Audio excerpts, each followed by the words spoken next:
Mohon dukungannya untuk channel ini terus berkembang dengan cara subscribe, nyalakan tombol notifikasi. Terima kasih. Tuhan Yesus memberkati. Kisah Para Rasul pasal 18. Paulus di Korintus.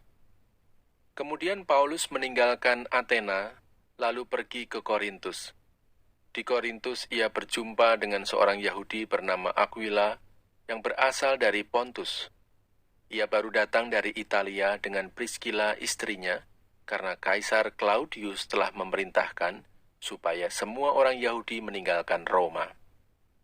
Paulus singgah ke rumah mereka, dan karena mereka melakukan pekerjaan yang sama, ia tinggal bersama-sama dengan mereka. Mereka bekerja bersama-sama karena mereka sama-sama tukang kemah. Dan setiap hari Sabat, Paulus berbicara dalam rumah ibadat dan berusaha meyakinkan orang-orang Yahudi dan orang-orang Yunani. Ketika Silas dan Timotius datang dari Makedonia, Paulus dengan sepenuhnya dapat memberitakan firman, di mana ia memberi kesaksian kepada orang-orang Yahudi bahwa Yesus adalah Mesias. Tetapi ketika orang-orang itu memusuhi dia dan menghujat, ia mengebaskan debu dari pakaiannya dan berkata kepada mereka, "Biarlah darahmu tertumpah ke atas kepalamu sendiri. Aku bersih, tidak bersalah. Mulai dari sekarang, aku akan pergi kepada bangsa-bangsa lain." Maka keluarlah ia dari situ, lalu datang ke rumah seorang bernama Titius Justus, yang beribadah kepada Allah, dan yang rumahnya berdampingan dengan rumah ibadat. Tetapi Krispus, kepala rumah ibadat itu, menjadi percaya kepada Tuhan bersama-sama dengan seisi rumahnya, dan banyak dari orang-orang Korintus yang mendengarkan pemberitaan Paulus menjadi percaya dan memberi diri mereka dibaptis. Pada suatu malam berfirmanlah Tuhan kepada Paulus di dalam suatu penglihatan, "Jangan takut, teruslah memberitakan firman dan jangan diam. Sebab aku menyertai engkau, dan tidak ada seorang pun yang akan menjamah dan menganiaya engkau, sebab banyak umatku di kota ini." Maka tinggallah Paulus di situ selama 1 tahun 6 bulan, dan ia mengajarkan firman Allah di tengah-tengah mereka. Akan tetapi setelah Galio menjadi gubernur di Akaya, bangkitlah orang-orang Yahudi bersama-sama melawan Paulus, lalu membawa dia ke depan pengadilan. Kata mereka, "Ia ini berusaha meyakinkan orang untuk beribadah kepada Allah dengan jalan yang bertentangan dengan hukum Taurat." Ketika Paulus hendak mulai berbicara, berkatalah Galio kepada orang-orang Yahudi itu, "Hai orang-orang Yahudi, jika sekiranya dakwaanmu mengenai suatu pelanggaran atau kejahatan, sudahlah sepatutnya aku menerima perkaramu.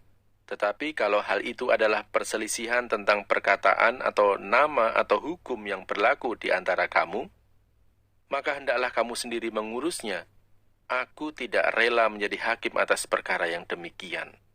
Lalu ia mengusir mereka dari ruang pengadilan. Maka orang itu semua menyerbu Sostenes, kepala rumah ibadat, lalu memukulinya di depan pengadilan itu. Tetapi Galio sama sekali tidak menghiraukan hal itu. Paulus kembali ke Antiokhia. Paulus tinggal beberapa hari lagi di Korintus. Lalu ia minta diri kepada saudara-saudara di situ dan berlayar ke Syria, sesudah ia mencukur rambutnya di Kengkrea, karena ia telah bernazar. Priscilla dan Aquila menyertai dia. Lalu sampailah mereka di Efesus. Paulus meninggalkan Priscilla dan Aquila di situ. Ia sendiri masuk ke rumah ibadat dan berbicara dengan orang-orang Yahudi. Mereka minta kepadanya untuk tinggal lebih lama di situ, tetapi ia tidak mengabulkannya. Ia minta diri dan berkata, "Aku akan kembali kepada kamu jika Allah menghendakinya." Lalu bertolaklah ia dari Efesus. Ia sampai di Kaisarea, dan setelah naik ke darat dan memberi salam kepada jemaat, ia berangkat ke Antiokhia. Setelah beberapa hari lamanya ia tinggal di situ, ia berangkat pula, lalu menjelajahi seluruh tanah Galatia dan Frigia untuk meneguhkan hati semua murid. Apolos di Efesus. Sementara itu datanglah ke Efesus seorang Yahudi bernama Apolos yang berasal dari Alexandria. Ia seorang yang fasih berbicara dan sangat mahir dalam soal-soal kitab suci. Ia telah menerima pengajaran dalam jalan Tuhan. Dengan bersemangat ia berbicara dan dengan teliti ia mengajar tentang Yesus, tetapi ia hanya mengetahui baptisan Yohanes. Ia mulai mengajar dengan berani di rumah ibadat, tetapi setelah Priskila dan Aquila mendengarnya, mereka membawa dia ke rumah mereka dan dengan teliti menjelaskan kepadanya jalan Allah. Karena Apolos ingin menyeberang ke Akaya, saudara-saudara di Efesus mengirim surat kepada murid-murid di situ supaya mereka menyambut dia. Setibanya di Akaya, maka ia oleh kasih karunia Allah menjadi seorang yang sangat berguna bagi orang-orang yang percaya. Sebab dengan tak jemu-jemunya, ia membantah orang-orang Yahudi di muka umum dan membuktikan dari kitab suci bahwa Yesus adalah Mesias.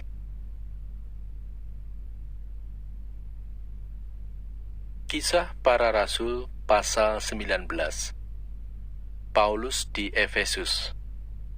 Ketika Apolos masih di Korintus, Paulus sudah menjelajah daerah-daerah pedalaman dan tiba di Efesus. Di situ didapatinya beberapa orang murid. Katanya kepada mereka, "Sudahkah kamu menerima Roh Kudus ketika kamu menjadi percaya?" Akan tetapi mereka menjawab dia, "Belum, bahkan kami belum pernah mendengar bahwa ada Roh Kudus." Lalu kata Paulus kepada mereka, "Kalau begitu, dengan baptisan manakah kamu telah dibaptis?" Jawab mereka, "Dengan baptisan Yohanes." Kata Paulus, "Baptisan Yohanes adalah pembaptisan orang yang telah bertobat." Dan ia berkata kepada orang banyak, bahwa mereka harus percaya kepada Dia yang datang kemudian daripadanya, yaitu Yesus. Ketika mereka mendengar hal itu, mereka memberi diri mereka dibaptis dalam nama Tuhan Yesus. Dan ketika Paulus menumpangkan tangan di atas mereka, turunlah Roh Kudus ke atas mereka, dan mulailah mereka berkata-kata dalam bahasa roh dan bernubuat. Jumlah mereka adalah kira-kira 12 orang. Selama 3 bulan, Paulus mengunjungi rumah ibadat di situ dan mengajar dengan berani. Oleh pemberitaannya, ia berusaha meyakinkan mereka tentang kerajaan Allah. Tetapi ada beberapa orang yang tegar hatinya. Mereka tidak mau diyakinkan, malahan mengumpat jalan Tuhan di depan orang banyak. Karena itu Paulus meninggalkan mereka dan memisahkan murid-muridnya dari mereka, dan setiap hari berbicara di ruang kuliah Tiranus. Hal ini dilakukannya 2 tahun lamanya, sehingga semua penduduk Asia mendengar firman Tuhan, baik orang Yahudi maupun orang Yunani. Oleh Paulus, Allah mengadakan mujizat-mujizat yang luar biasa. Bahkan orang membawa sapu tangan atau kain yang pernah dipakai oleh Paulus dan meletakkannya atas orang-orang sakit, maka lenyaplah penyakit mereka dan keluarlah roh-roh jahat. Anak-anak Skewa. Juga beberapa tukang jambi Yahudi yang berjalan keliling di negeri itu mencoba menyebut nama Tuhan Yesus atas mereka yang kerasukan roh jahat dengan berseru, katanya, "Aku menyumpai kamu demi nama Yesus yang diberitakan oleh Paulus." Mereka yang melakukan hal itu ialah 7 orang anak dari seorang imam kepala Yahudi yang bernama Skewa. Tetapi roh jahat itu menjawab, "Yesus aku kenal dan Paulus aku ketahui, tetapi kamu, siapakah kamu?" Dan orang yang dirasuk roh jahat itu menerpa mereka dan menggagahi mereka semua dan mengalahkannya, sehingga mereka lari dari rumah orang itu dengan telanjang dan luka-luka. Hal itu diketahui oleh seluruh penduduk Efesus, baik orang Yahudi maupun orang Yunani. Maka ketakutanlah mereka semua dan makin masyhurlah nama Tuhan Yesus. Banyak di antara mereka yang telah menjadi percaya datang dan mengaku di muka umum bahwa mereka pernah turut melakukan perbuatan-perbuatan seperti itu. Banyak juga di antara mereka yang pernah melakukan sihir, mengumpulkan kitab-kitabnya, lalu membakarnya di depan mata semua orang. Nilai kitab-kitab itu ditaksir 50.000 uang perak. Dengan jalan ini, makin tersiarlah firman Tuhan dan makin berkuasa. Demetrius menimbulkan huru-hara di Efesus. Kemudian daripada semuanya itu, Paulus bermaksud pergi ke Yerusalem melalui Makedonia dan Akaya. Katanya, sesudah berkunjung ke situ, aku harus melihat Roma juga. Lalu ia menyuruh 2 orang pembantunya, yaitu Timotius dan Erastus, mendahulunya ke Makedonia, tetapi ia sendiri tinggal beberapa lama lagi di Asia. Kira-kira pada waktu itu timbul huru-hara besar mengenai jalan Tuhan, sebab ada seorang bernama Demetrius, seorang tukang perak, yang membuat kuil-kuilan Dewi Artemis dari perak. Usahanya itu mendatangkan penghasilan yang tidak sedikit bagi tukang-tukangnya. Ia mengumpulkan mereka bersama-sama dengan pekerja-pekerja lain dalam perusahaan itu dan berkata, "Saudara-saudara, kamu tahu bahwa kemakmuran kita adalah hasil perusahaan ini. Sekarang kamu sendiri melihat dan mendengar bagaimana Paulus, bukan saja di Efesus, tetapi juga hampir di seluruh Asia telah membujuk dan menyesatkan banyak orang dengan mengatakan bahwa apa yang dibuat oleh tangan manusia bukanlah dewa.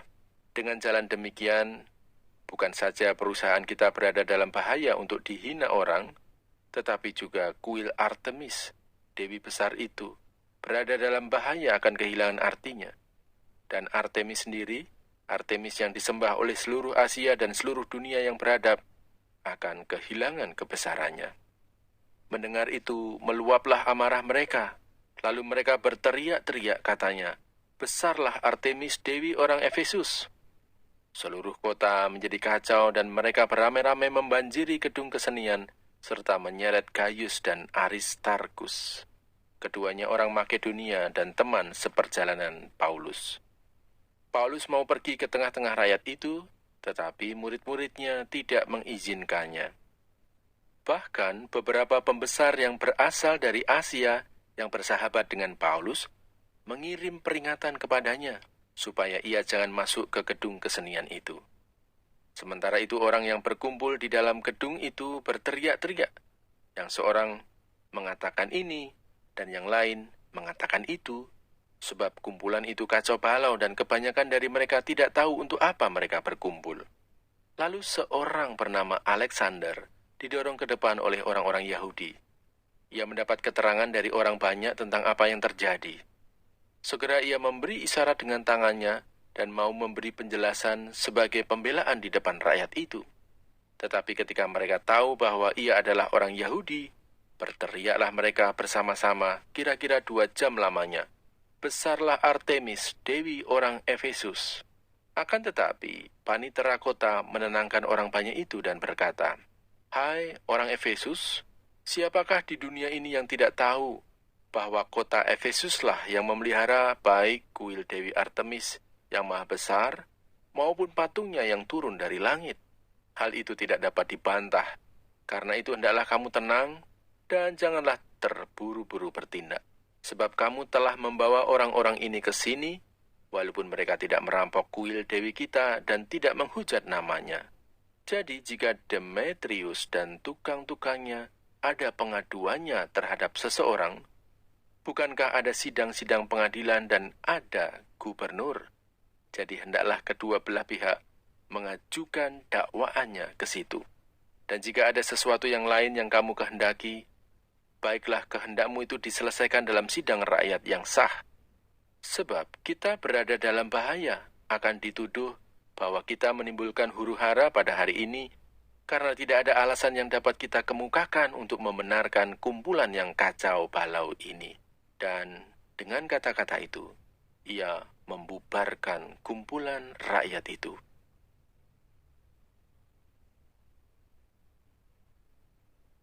Kisah Para Rasul pasal 20. Dari Makedonia ke Troas. Setelah reda keributan itu, Paulus memanggil murid-murid dan menguatkan hati mereka. Dan sesudah minta diri, ia berangkat ke Makedonia. Ia menjelajah daerah itu dan dengan banyak nasihat menguatkan hati saudara-saudara di situ. Lalu tibalah ia di tanah Yunani. Sesudah 3 bulan lamanya tinggal di situ, ia hendak berlayar ke Syria. Tetapi pada waktu itu orang-orang Yahudi bermaksud membunuh dia. Karena itu ia memutuskan untuk kembali melalui Makedonia. Ia disertai oleh Sopater, anak Pirus, dari Berea, dan Aristarkus dan Sekundus, keduanya dari Tesalonika, dan Gaius dari Derbe, dan Timotius dan 2 orang dari Asia, yaitu Tikhikus dan Trofimus. Mereka itu berangkat lebih dahulu dan menantikan kami di Troas. Tetapi sesudah hari raya roti tidak beragi, kami berlayar dari Filipi, dan 4 hari kemudian sampailah kami di Troas dan bertemu dengan mereka. Di situ kami tinggal 7 hari lamanya. Pada hari pertama dalam minggu itu, ketika kami berkumpul untuk memecah-mecahkan roti, Paulus berbicara dengan saudara-saudara di situ, karena ia bermaksud untuk berangkat pada keesokan harinya. Pembicaraan itu berlangsung sampai tengah malam. Di ruang atas di mana kami berkumpul, dinyalakan banyak lampu. Seorang muda bernama Eutikus duduk di jendela. Karena Paulus amat lama berbicara, orang muda itu tidak dapat menahan kantuknya. Akhirnya ia tertidur lelap dan jatuh dari tingkat ketiga ke bawah. Ketika ia diangkat orang, ia sudah mati. Tetapi Paulus turun ke bawah. Ia merebahkan diri ke atas orang muda itu, mendekapnya dan berkata, "Jangan ribut, sebab ia masih hidup." Setelah kembali di ruang atas, Paulus memecah-mecahkan roti lalu makan. Habis makan, masih lama lagi ia berbicara, sampai fajar menyingsing. Kemudian ia berangkat. Sementara itu mereka mengantarkan orang muda itu hidup ke rumahnya, dan mereka semua merasa sangat terhibur. Dari Troas ke Miletus. Kami berangkat lebih dahulu ke kapal dan berlayar ke Asos, dengan maksud untuk menjemput Paulus di situ sesuai dengan pesannya. Sebab ia sendiri mau berjalan kaki melalui darat. Ketika ia bertemu dengan kami di Asos, kami membawanya ke kapal, lalu melanjutkan pelayaran kami ke Metilene. Dari situ kami terus berlayar, dan pada keesokan harinya, kami berhadapan dengan Pulau Kios. Pada hari berikutnya kami menuju Samos, dan sehari kemudian tibalah kami di Miletus.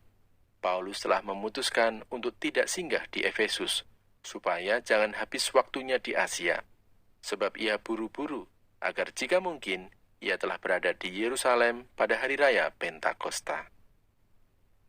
Perpisahan Paulus dengan para penatua jemaat Efesus. Karena itu, ia menyuruh seorang dari Miletus ke Efesus dengan pesan supaya para penatua jemaat datang ke Miletus. Sesudah mereka datang, berkatalah ia kepada mereka, "Kamu tahu bagaimana aku hidup di antara kamu sejak hari pertama aku tiba di Asia ini? Dengan segala rendah hati aku melayani Tuhan. Dalam pelayanan itu aku banyak mencucurkan air mata dan banyak mengalami pencobaan dari pihak orang Yahudi yang mau membunuh aku. Sungguh pun demikian, aku tidak pernah melalaikan apa yang berguna bagi kamu. Semua kuberitakan dan kuajarkan kepada kamu, baik di muka umum maupun dalam perkumpulan-perkumpulan di rumah kamu. Aku senantiasa bersaksi kepada orang-orang Yahudi dan orang-orang Yunani, supaya mereka bertobat kepada Allah dan percaya kepada Tuhan kita, Yesus Kristus. Tetapi sekarang, sebagai tawanan roh, aku pergi ke Yerusalem, dan aku tidak tahu apa yang akan terjadi atas diriku di situ, selain daripada yang dinyatakan Roh Kudus dari kota ke kota kepadaku, bahwa penjara dan sengsara menunggu aku. Tetapi aku tidak menghiraukan nyawaku sedikit pun, asal saja aku dapat mencapai garis akhir dan menyelesaikan pelayanan yang ditugaskan oleh Tuhan Yesus kepadaku untuk memberi kesaksian tentang Injil kasih karunia Allah. Dan sekarang aku tahu bahwa kamu tidak akan melihat mukaku lagi, kamu sekalian yang telah kukunjungi untuk memberitakan kerajaan Allah. Sebab itu pada hari ini aku bersaksi kepadamu bahwa aku bersih, tidak bersalah terhadap siapapun yang akan binasa. Sebab aku tidak lalai memberitakan seluruh maksud Allah kepadamu. Karena itu jagalah dirimu dan jagalah seluruh kawanan, karena kamulah yang ditetapkan Roh Kudus menjadi penilai untuk menggembalakan jemaat Allah yang diperolehnya dengan darah anaknya sendiri. Aku tahu bahwa sesudah aku pergi, serigala-serigala yang ganas akan masuk ke tengah-tengah kamu dan tidak akan menyayangkan kawanan itu. Bahkan dari antara kamu sendiri akan muncul beberapa orang yang dengan ajaran palsu mereka berusaha menarik murid-murid dari jalan yang benar dan supaya mengikut mereka. Sebab itu berjaga-jagalah dan ingatlah bahwa aku 3 tahun lamanya, siang malam dengan tiada berhenti-hentinya menasehati kamu masing-masing dengan mencucurkan air mata. Dan sekarang aku menyerahkan kamu kepada Tuhan dan kepada firman kasih karunia-Nya yang berkuasa membangun kamu dan menganugerahkan kepada kamu bagian yang ditentukan bagi semua orang yang telah dikuduskannya. Perak atau emas atau pakaian tidak pernah aku ingini dari siapapun juga. Kamu sendiri tahu bahwa dengan tanganku sendiri, aku telah bekerja untuk memenuhi keperluanku dan keperluan kawan-kawan seperjalananku. Dalam segala sesuatu telah kuberikan contoh kepada kamu, bahwa dengan bekerja demikian, kita harus membantu orang-orang yang lemah dan harus mengingat perkataan Tuhan Yesus. Sebab ia sendiri telah mengatakan, adalah lebih berbahagia memberi daripada menerima. Sesudah mengucapkan kata-kata itu, Paulus berlutut dan berdoa bersama-sama dengan mereka semua. Maka menangislah mereka semua terseduh-seduh, dan sambil memeluk Paulus, mereka berulang-ulang mencium dia. Mereka sangat berduka cita, terlebih-lebih karena ia katakan bahwa mereka tidak akan melihat mukanya lagi. Lalu mereka mengantar dia ke kapal.